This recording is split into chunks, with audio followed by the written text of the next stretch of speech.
Recording start.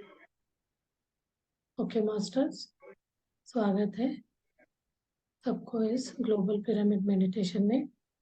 अभी हम untold story of Sita का कहानी सुन रहे हैं। तो उसमें आगे क्या होता है, हम एक चैप्टर क्लोज हो गया, भाग 1 पार्ट 1। अब सेकंड पार्ट में क्या होता है, अयोध्या में पुनर्जन्म करके है, पुरातन अयोध्या में। वहां तो मीनाक्षी का मृत्यु हो गया। अब क्या होता है इधर, उसका रीबर्थ होता है कहाँ, अयोध्या में। अयोध्या में वो एक क्षत्रिय कुल में जन्म लेती है। क्षत्रिय कुल में जहाँ त्रेता युग का अंत हो रहा रहता है, लास्ट में सेकेंड युग, उसमें उसका जन्म होता है। उसका पिता अयोध्या के राजा के राज्य आडಳಿत में वो एक सैनिक हेड रहता है, तो उसका अच्छा ऊपर पद में रहता है। तो राम जी उनको बहुत, राम जी का निष्ठावंत सेवक का हेड रहता है वो। तो उनकी पुत्री के नाम से मीनाक्षी रीबर्थ लेती है। तो उसको नाम रखा जाता है अनुसुईया। अनुसुईया यानी अत्रि की जो ऋषि रहती है, वही नाम उनको रखा जाता है। वो 6 साल की रहती है तो राम जी, सीता ने वो ले लिया, भूमि में चली गई। अब राम जी अपना राजभार कर रहे हैं। तो ये बच्ची जन्म लेने के 7-8 साल के होती है, तो उसको स्कूल के लिए डाल दे। सीता का इच्छा रहता है लेडीज गर्ल सारे स्कूल में पढ़े करके, स्कूल बनाया जाता है तो वो स्कूल में डालते हैं। तो स्कूल में जाती है तो वहाँ कोई इनके कहानी बोलते हैं, सीता को रावण उठा ले गया था, उसको बंदी बनाया था। ये बच्चे को तो कुछ याद नहीं है पिछले जन्म का, चिल्लाती वहाँ, सीता को कोई उठा नहीं सकता, वो तो बहुत पावरफुल थी, उसको कोई उठा नहीं सकता, ऐसे कैसे कहानी झूठ बोल रहे हैं करके वो गुस्सा करके वहां से निकल के घर आ जाती है। घर में आके अपने मम्मी पापा को भी बोलते हैं, सीता को ऐसे कैसे बोल रहे हैं, वो तो बहुत, मतलब उसको कहीं कहीं ना लग रहा है वो बहुत स्ट्रांग थी। तो जब वो खत्म हुई थी तो उसको पता नहीं था, अभी सीता का 14 बरस का वो चल रहा था, इसलिए उसको नहीं पता। तो वही दिमाग में उसको बैठ के एक तरह डिप्रेशन में जाती है। और धीरे धीरे ऐसे वो 8 साल की थी, स्कूल वगैरह छोड़ के घर आ जाती है। कभी भी ये बात निकलती है तो वो सहन ही नहीं होता था, कोई उसके सामने ये बात वो बोलना ही छोड़ दिया, उसको गुस्सा आ जाता था। फिर उनको मम्मी पापा को चिंता होने लगती है, अब इसको क्या करे करके सोचते रहते हैं। फिर वो धीरे धीरे बड़ी हो जाती है, 18 साल की होती है। तो फिर उनको शादी करने के लिए सोचते हैं, एक लड़के को ढूंढते हैं। उनके पापा अच्छा रहता है, ये शादी के बाद बोलते हैं, ये गुस्सा हो जाती है क्योंकि पिछले जन्म में उसको श्रापग्रस्त रहती है, उसका लास्ट लाइफ रहता है वो श्रापग्रस्त वाले में। तो उसको हमेशा बोला जाता है तुम्हारी शादी नहीं होगी, होगा तो वो जीवित नहीं रहेगी, इस टाइप का डर उसके मन में बैठा है। यही है, जन्म जन्म से हमारे कर्म हमारे पीछा करते हो।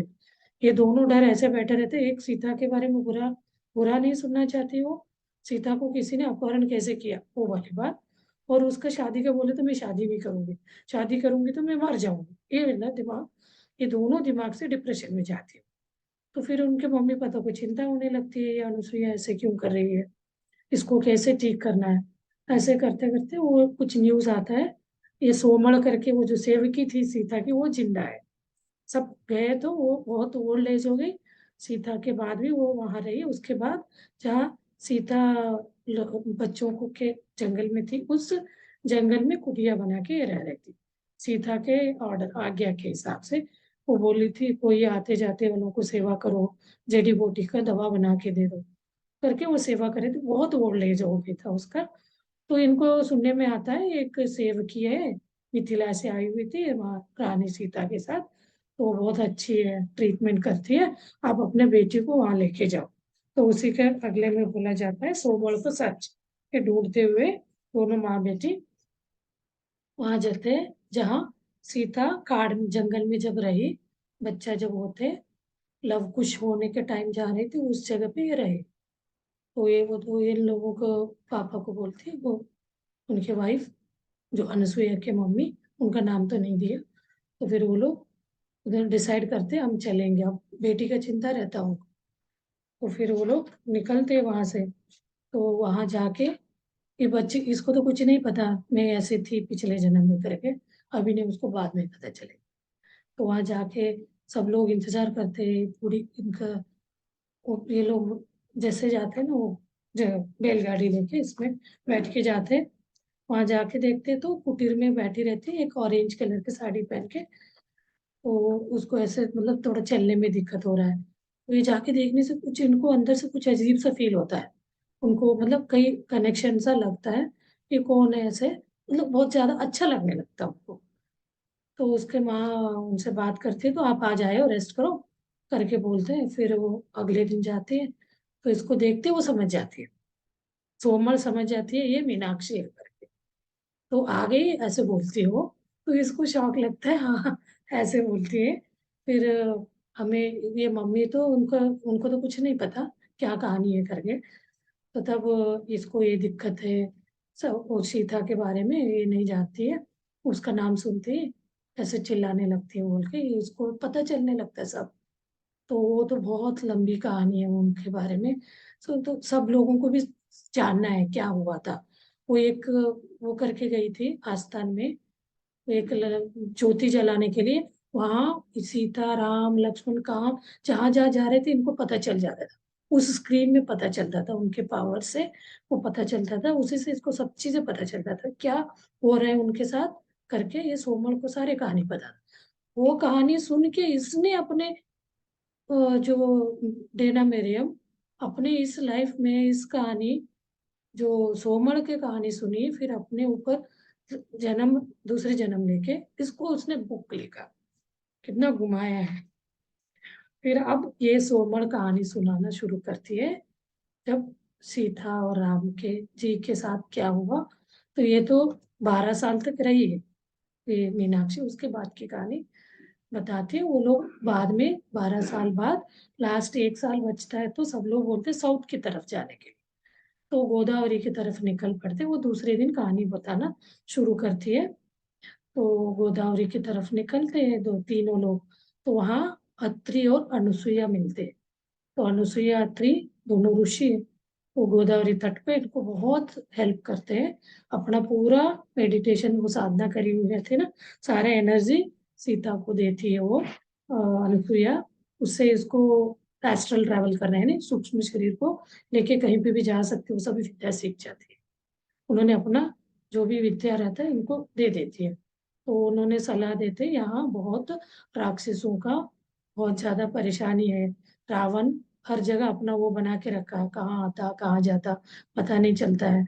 ऋषियों को मारता है, जंगल में भी प्राणियों को मारता है, उसके बारे में सब बातें करने लगते हैं। वो दोनों बताते हैं। तब वो ये लोग बोलते हैं ऐसे इतना दुष्ट है तो उनको क्यों कोई शिक्षित क्यों नहीं कर रहा है, शिक्षा क्यों नहीं दे रहा है। तो ऐसे नहीं, वो पता नहीं चलने देता, इतना स्ट्रांग पावरफुल भी है। किसी को प्रूफ भी नहीं छोड़ता, प्रूफ के बिना मतलब एक जो समझदार व्यक्ति इलीगल किसी को नहीं मानना चाहेगा ना। तब वो बाद में ये तीनों बैठ के बात करते हैं, राम सीता और लक्ष्मण। तो उनको कुछ तो मतलब कर फनिश करना चाहिए। तो बोलते हैं जब तक उनका गलत काम कर रहा है उसका हमारे पास प्रूफ नहीं है तो हम नहीं कर सकते। ऐसे करके हम युद्ध करेंगे, बहुत हानि हो जाएगा, लोग मरेंगे, जंगल नाश होगा, ऐसे नहीं कर सकते। जब तक उनका जो कर रहा है उसका प्रूफ हमें नहीं मिलेगा तब तक हम कुछ नहीं कर सकते। तो ऐसे करके हम देखते हैं, हम बहुत अब अच्छे से रहना पड़ेगा, केयरफुली रहना पड़ेगा। तो सीता को बोलते हैं आप जंगल में जड़ी बूटी लेने जाते हो, अब सोच समझ के जाना, बहुत लंबा आगे मत जाना। ये सब चीजें तीनों ने डिसाइड करते हैं, अब हम बहुत सोच समझ के रहेंगे करके। तो वो अत्रि और अनुसुईया ऋषि दोनों ने भी इन लोग उनसे भी विदा होके आगे निकलते हैं, आगे साउथ की साइड और जाते हैं। वो तो पूरा रावण के ही होता है वहां। रावण तो हर दिन किसी न किसी को मारना अटैक करना ये सब करता रहता है। ये कभी कभी राम लक्ष्मण को मिलते ये लोग भी एक दो आए हैं तो उनको मार के आ जाते थे। तो इनको तो सबका बोली हुई रहते हैं ना, यहाँ तो उनके अलावा किसी का परेशानी नहीं है, वहाँ ऋषि लोग ही रहते हैं ज्यादातर। तो इनको पता चल रहा है, एक एक व्यक्ति को मारते थे आके बता देते। तो अब एक तरह का डर सा इनको रहता है, मतलब अब उनसे हम बच के रहना है, जबरदस्ती उस पर नहीं पड़ना है, ऐसे करके। अब एक दिन क्या होता है, सीता को तो बोल के रखा रहता है, उनको एक जड़ी बूटी खत्म हुए रहते हैं, जड़ी बूटी लेने जा रही रहती है। तो उसको बहुत गोदावरी बड़ा रिवर में, गोदावरी उनका पुत्री बोलते हैं। तो उसको अब वो करती है, प्रार्थना करती है पुत्री को मुझे लंबा नदी क्रॉस करके नहीं जा सकती, तो उसने अपना एक ट्रिब्यूटरी होते हैं ना, छोटा उपनदी में जाके इससे आगे जाके आप अपना जड़ी बूटी ले सकते हो बोल के वो विधि वंदना करके चली जाती है, नमस्ते करके।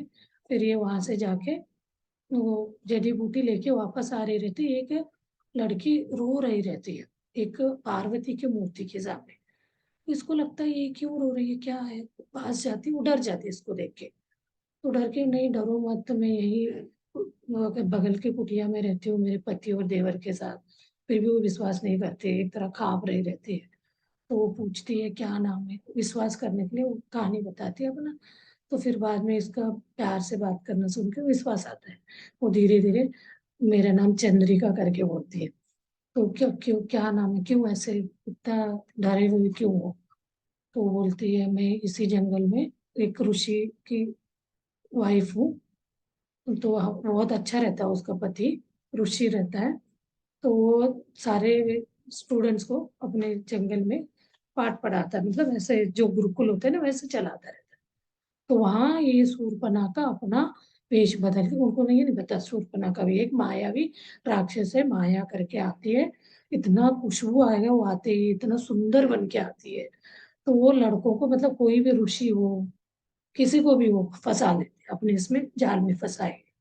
तो ऐसे करके मेरे पति को उसने जाल में फंसा लिया। मेरे पति उसके इसमें, वो कुछ खिलाती है, वो खाने के बाद वो उनके इसमें चले जाते हैं। ऐसे वो मेरे पति उसमें चला गया उसके इसमें। फिर बाद में उसने मुझे उसके इसमें जाके मुझे छोड़ दिया क्या, निकाल दिया। और उनके जो स्टूडेंट्स भी कम होते गए, क्योंकि उसका वो चेंज हो गया। वैसे करके एक तरह वो बर्बादी करती है उसको। तो ये उसको छोड़ के ये अपना ध्यान करते हुए अपना, मतलब ये बहुत डिप्रेस हो गई। तो ये मरने के लिए गोदावरी में डूब रही रहती है, पानी में चली जाती है। तब पार्वती देवी उनको बचा लेती है, बचा के, नहीं मरना, तुम अपना जिंदगी जी लो, कोई तो आके तुम्हें रक्षा, मतलब जीवन जीने का कला बताए, ऐसे बोल के गई रहती है। तो इनको पता चलता है यही सीता है।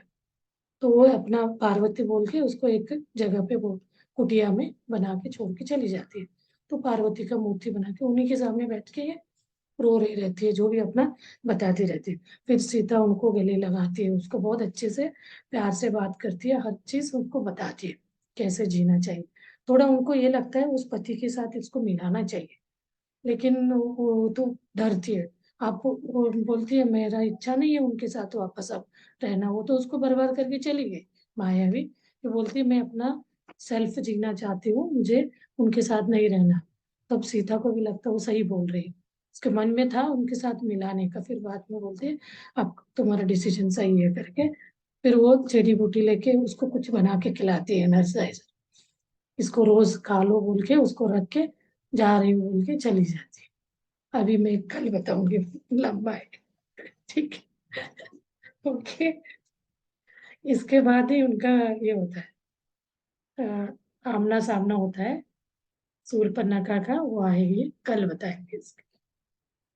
ओके मास्टर्स, अब याद भी रहे।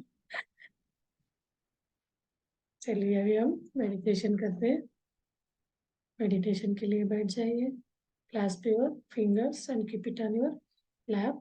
स्लोली, प्यार से अपना नेत्र बंद करिए। नेत्र बंद करते ही अपने सहज, पहले 2-3 लंबे लंबे सांसें लीजिए। Breathe in, hold, hold, breathe out from mouth.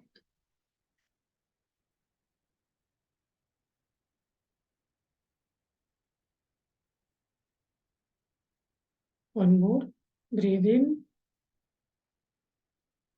Hold, hold, breathe out from mouth.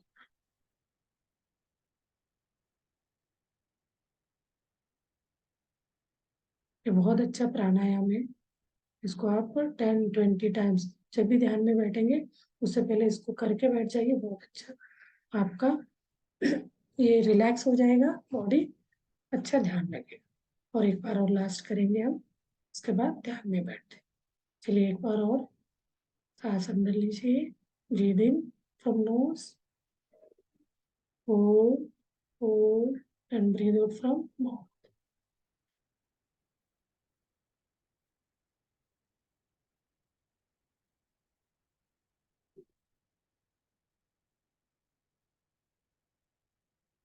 Okay okay masters, अभी हम आनापानसति ध्यान करते हैं। ध्यान करते जाएंगे तो हम अपना, एक क्या होता है ध्यान का, आप 1 घंटे लेके बैठेंगे, हमें सबसे पहले अपने विचारों को एक शून्य करने में 15-20 मिनट लगता है, क्योंकि विचार आते जाते हैं। हमें ढूंढ ढूंढ फिर पकड़ के अपने सोच सोच को जीरो करने के लिए अपने श्वासों पे लाना है। तो उसके लिए 15 मिनट लगेगा। वो एक बार उसको आप लाके यहाँ रख दिया अपने श्वासों पे, तो आप जीरो हो जाएंगे। उसके बाद ये ओपन होगा, कॉस्मिक एनर्जी, विश्व प्राण शक्ति आएगा, अपना बॉडी को क्लींस करने में 15 मिनट्स लगेगा। तो आप म्यूजिक को बैकग्राउंड में सुनते हुए ये एक्टिविटी करना है। तो ये सब हो के आप ध्यान में जाने का आधा घंटे बाद कहीं आपका ध्यान लगेगा। हम क्या है 20 मिनट 15 मिनट बैठ रहे हैं, कभी कभी हम तो सोच अपने विचारों में ही खो जाते हैं, तो अपना टाइम हो जाता है। तभी वो बोलते हैं 1 घंटे 2 घंटे। आप उसका हाईएस्ट स्टेज को पहुंचना है तो कम से कम ऐसा 2 घंटे बैठना रहता है। तो आपको इसका, आप एक अपने हेल्थ के हिसाब से आप कर रहे हो तो आपको आधा घंटे, तो आपका क्लींजिंग होना है 15 मिनट आपको। विचार शून्य करने के लिए, विचार शून्य होते ही वो, विचार शून्य होना यानी आपको कॉस्मिक एनर्जी बॉडी में आना, कि वो खुल जाता है। इसका आपको महसूस नहीं होता है ये चीज, आप धीरे धीरे उस चीज को फील करने लगोगे, उस पर ध्यान लगाएंगे, तो आपको फ्लो, अंदर का फ्लो भी आपको फील होता जाएगा। आपके अंदर ऐसे गर्माहट होने लगेगा, पसीना पसीना, तो कोई चीज अपने शरीर में फैल रहा है, बह रहा है, ऐसे लगता है। वो फील होते होते आपका एक एक बॉडी में पेन भी फील आएगा। कहीं कहीं वहां जहाँ फ्लो फ्लो हो रहा है, तो कहीं कहीं स्ट्रक होता है तो वहाँ पेन फील आएगा। तो वो किसी किसी को बहुत ज्यादा पेन करता है, इतना पेन करेगा, उनको लगता है इतना दर्द करता है तो इसको करेगा। बट जहाँ आपको पेन आ रहा है, तो आप समझ लीजिए आपको बहुत अच्छा विश्व प्राण शक्ति शरीर में जहाँ एंटर कर रही है, आपका नाड़ियों को शुद्ध कर रही है। तो उसको छोड़ना नहीं, वो आप करते जाएंगे, वो पेन ऐसे रुक स्टॉप हो जाएगा, आपको पता ही नहीं चलेगा। तो अभी आप कुछ साल में, 6 महीने सालों से कर रहे हो, तो आपको कोई कितनी भी देर बैठो कोई पेन नहीं होगा, इसका मतलब आपका ध्यान का नेक्स्ट स्टेज पे हम पहुंच गए। चलिए अभी आप, मैं इसी का प्रैक्टिस कराती हूँ, और म्यूजिक के साथ यही चीज आपको करना है। एक एक, मैं कोई नया आता है तो मैं एक एक अंगांगों पे अपना ध्यान ले जाके, ध्यान ले जाना, दो चीज होते हैं ना, एक अपना आउट, ये आंखों से देखते हैं, एक अपना सोच चल रहा रहता है, एक श्वास चल रहा रहता है। सोच और श्वास, ये सोच को हम श्वास के ऊपर लाके सोच को जीरो करते हैं। तो वो जो सोच है वो बाद में क्या होता है, अंदर अंदर आत्मा के बारे में वहां जाके बैठ मिल जाता है। वो सोच तो चलता है तो यहाँ आके वो बैठ जाता है। तो आपका क्या हो जाएगा, समाधि हुई। वो बैठेगा तो जीरो स्टेट होगा, वो एनर्जी आके पूरा अपना शरीर को क्लींस करेगा, physical body, emotional body second है, उसको क्लीन करें। पहला फिजिकल और उसके बाद इमोशनल, एथरिक, एथरिक बॉडी बोलते हैं उसको, वो क्लीन करेगा। क्लींस करने के बाद हमारा एक जगह बिल्कुल आके यहाँ पे बैठ जाता है। तो उसी स्टेज तक जाने का ही ध्यान का अंतिम अल्टीमेट स्टेज बोला जाता है। अपना कोशिश यही रहना चाहिए उस स्टेज तक पहुंचने का। नहीं है तो आप डेली प्रैक्टिस करते जाएंगे, हो जाएगा। चलिए अभी सहज श्वास को ऑब्जर्व करते जाइए, इस एक्टिविटी को, इस फेज को, इस फ्लो को आप महसूस करें। अब साइलेंस आएगा होगा ना, वो ऑटोमेटिक आपको फील होगा। तो आप लाइट म्यूजिक को बैकग्राउंड में चल रहा है, आप अपना ये क्रिया करते रहेंगे तो बहुत अच्छा फील होगा, ध्यान भी लगता जाएगा। ओके मास्टर्स, चलिए अभी मैं म्यूजिक लगाती हूँ, म्यूजिक के साथ हम ध्यान कंटिन्यू करते हैं।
30 seconds, masters.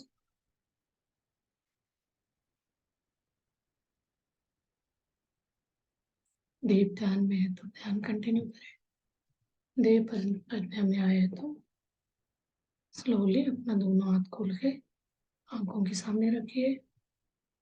5, 4, 3, 2, 1, 0। धीरे से हाथ खोलते हुए आंखें खोलिए और धन्यवाद व्यक्त करिए। अपने शरीर का अंगांग को धन्यवाद व्यक्त करते हैं और अपने साथ जो ध्यान कर रहे सारे ध्यानार्थियों को भी धन्यवाद व्यक्त करते हैं। Thank you very much masters. Master मैं बुक पढ़ रही थी तो टाइम हो गया।